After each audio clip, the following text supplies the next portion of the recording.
بسم اللہ الرحمن الرحیم۔ میرے بھائیو، آج کل لڑکیوں کی مونچھیں آ جاتے ہیں اور چہرے پہ بال آ جاتے ہیں، مردوں کے کانوں پہ بال آ جاتے ہیں۔ وجہ کیا ہے؟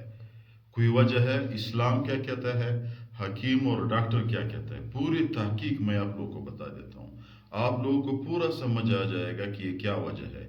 جو سوشل میڈیا پہ لوگ باتوں کو پھیلا رہے ہیں وہ بھی آپ لوگوں کو سمجھ آ جائے گا، دلیل کے ساتھ میں اس کو ثابت کرتا ہوں۔ پہلی بات یہ ہے میرے بھائیو، اگر کسی مرد کے کان پہ بال آ جائے یا کسی عورت یا لڑکی کی مونچھیں آ جائے، ہاتھوں پہ بال آ جائے، ٹانگوں پہ بال آ جائے، جسم کے کسی حصے پہ جو بال انسان کی پتری نہیں ہوتی ہے اس پہ آ گیا، مثال کے طور پر عورت کی مونچھیں نہیں ہوتی، اس کی مونچھیں آ گئے، داڑھی نہیں ہوتی، داڑھی آ گئی تو یہ پتری نہیں ہے۔ اس طرح غیر فطری طور پر اگر کوئی ایسا کام ہوا، اس کا وجہ کیا ہے؟ اسلام کہتا ہے میرے بھائیوں، کسی بھی کتاب میں ہم نے بڑے تحقیق کیا ہے، کسی بھی حدیث میں کسی صحابی یا کسی تابعی یا تبع تابعی کی قول میں یہ موجود نہیں ہے کہ یہ خدا نخواستہ نحوست کی طرف اشارہ ہے یا کسی پریشانی کی طرف اشارہ ہے، کسی کے کان پہ بال آئے یا مونچھیں نکل گئے یا داڑھی آ گئی عورت کی یا جسم پہ عورت کی کوئی اور جگہ پہ بال آ گئے، تو یہ کسی طرف اسلام میں اشارہ نہیں ہے۔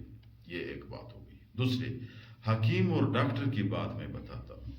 حکماء اور ڈاکٹر کہتے ہیں، اس پہ ہم نے بڑے تحقیق کیے، حکماء اور ڈاکٹر یہ کہتے ہیں کہ بھائی اگر کسی عورت کی مونچھیں نکل آئے یا داڑھی نکل آئی یا جسم کی غیر ایسی جگہ پہ جہاں بال نہیں ہوتے بال نکل آئے، مثال کے طور پر ہاتھوں پہ، ٹانگوں پہ بال نکل آئے، یہ عورت کی ہارمون کی تبدیلی کی اشارہ ہے۔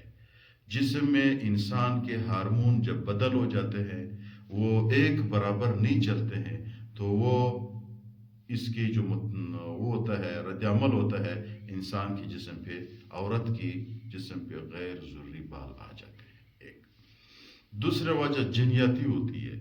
جس عورت کے اب لوگ دیکھو، جس لڑکی کی والدہ کی مونچھیں ہوتی ہے، اس کی بیٹی کی بھی مونچھیں ہوگی تھوڑی بہت، اور جس کی والدہ کی جسم پہ غیر ضروری بال ہوتے ہیں، اسی طرح اس کی بیٹی پہ بھی غیر ضروری بال ہوتی ہے۔ یہ جنیاتی طور ہوتی ہے، یعنی نسبی طور پہ آ جاتے ہیں، اس پہ کوئی وہ نہیں ہے۔ تیسرا، مرد کے کان پہ جب بال نکلتے ہیں، دو وجہ ہے۔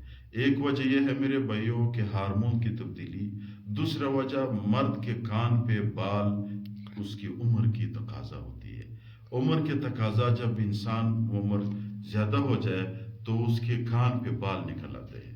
جب بال نکل آیا تو سمجھ لے کہ بھئی یہ اس کا عمر زیادہ ہے۔ علاج کیا ہے؟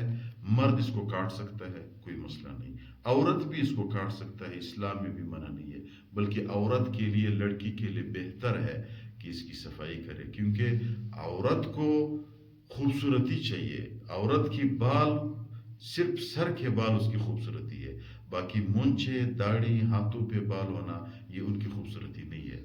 مرد کے لیے خوبصورتی ہے تو عورت اس کو کاٹ سکتے ہیں، اسلام میں اس کو کوئی منع نہیں ہے، نہ اسلام نے اس کو ممنوع کیا ہوا ہے۔